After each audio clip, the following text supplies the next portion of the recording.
ঘরের মাঠের পর্বটা জয় দিয়ে শেষ করতে পারল না সিলেট স্ট্রাইকার্স। সিলেট আন্তর্জাতিক স্টেডিয়ামে আজ চিটাগং কিংসের কাছে 30 রানে হেরে গেছে আগের 2 ম্যাচেই জয় পাওয়া দলটি। অন্যদিকে টানা তৃতীয় জয় পেল 4 ম্যাচ খেলা চিটাগং কিংস। ম্যাচ জিততে 204 রানের লক্ষ্য পেয়েছিল সিলেট। বিপিএল ইতিহাসে এত বেশি রান ছুঁয়ে জয়ের ঘটনা মাত্র 3টি। সেই কীর্তিতে চতুর্থ হতে যেমন শুরু দরকার ছিল, সিলেট তা করতে পেরেছিল। চিটাগং কিংসের বাঁহাতি স্পিনার নাবিল সামাদ দ্বিতীয় বলে পল স্টার্লিংকে ফেরালেও ওই ওভারে 17 রান তুলল সিলেট। 13ই এসেছে স্টার্লিংয়ের বিদায়ের পর ব্যাটিংয়ে নামা জাকির হাসানের ব্যাট থেকে। আগের 2 ম্যাচেই 50 পাওয়া জাকিরের ব্যাটে আরেকটি জয়ের স্বপ্ন দেখতে শুরু করেছিল সিলেট। তবে সেই স্বপ্ন ধূসর হয়ে যায় পঞ্চম ওভারে জাকির বিদায় নিতেই। বিপিএলে সিলেট পর্বে খেলা প্রথম 4 ম্যাচে 3টি 50 করা জাকির আজ আউট হলেন 19 বলে 25 রান করে। জাকিরের বিদায়ের 6 বল পর আউট দলটির ওপেনার রনি তালুকদারও 9 বলে 7।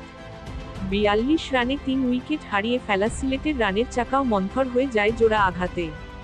এরপর জর্জ মানসি 37 বলে 52 ও জাকের আলীরা 23 বলে অপরাজিত 47 শুধু ব্যবধান কমানোর কাজটাই করতে পেরেছেন।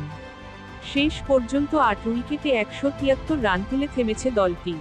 এর আগে চিটাগং কিংস করে 6 উইকেটে 203 রান। বাংলাদেশের চ্যাম্পিয়ন্স ট্রফির দলে সুযোগ পাওয়া পারভেজ হোসেন 10 বলে 7 রান করলেও যখন আউট হলেন দলের রান 4 ওভারে 32। আরেক ওপেনার পাকিস্তানি ব্যাটসম্যান উসমান খান স্বস্তি দেননি সিলেটের বোলারদের। পারভেজের বিদায়ের পর গ্রাহাম ক্লার্ককে নিয়ে 39 বলে যোগ করেন 68 রান। আগের 2 ম্যাচে সেঞ্চুরি ও 50 করা উসমান আজ ফিরেছেন 35 বলে 53 রান করে। ইংলিশ ব্যাটসম্যান গ্রাহাম ক্লার্ক 5 ছক্কায় 33 বলে করেছেন 60 রান। বিপিএল ক্যারিয়ারে প্রথম 50 করে ক্লার্ক যখন ফিরলেন, চিটাগংয়ের স্কোর 15 ওভারে 148-এর 3। সেখান থেকেই দলটির রান 200 পেরোয় হায়দার আলীর ঝড়ে। পাকিস্তানি ব্যাটসম্যান 18 বলে 42 রান করে অপরাজিত ছিলেন। 60 রান করে ম্যাচসেরা হয়েছেন চিটাগং কিংসের ইংলিশ ব্যাটসম্যান গ্রাহাম ক্লার্ক।